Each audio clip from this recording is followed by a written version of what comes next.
அஸ்ஸலாமு அலைக்கும். இன்றைக்கி வடை குழம்பு செய்ய போகிறேன். முதல்ல வெங்காயம் கட் பண்ணணும், தக்காளி, கொத்தமல்லி, பச்சை மிளகாய். கடையில் பாத்திரம் வச்சுட்டு ஆயில் போடலாம். ஆயில் சூடாயிடுச்சு. வெந்தயம் ஜீரகம் போடலாம். பூண்டு, வெங்காயம் போட்டு ஃப்ரை பண்ணணும். அப்புறம் தக்காளி, பச்சை மிளகாய், கொத்தமல்லி போடலாம்.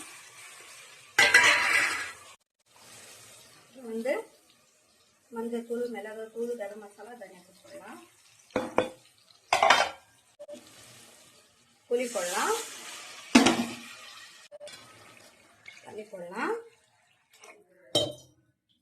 தண்ணி போட்டு கொஞ்சம் உப்பு போட்டுக்கோங்க.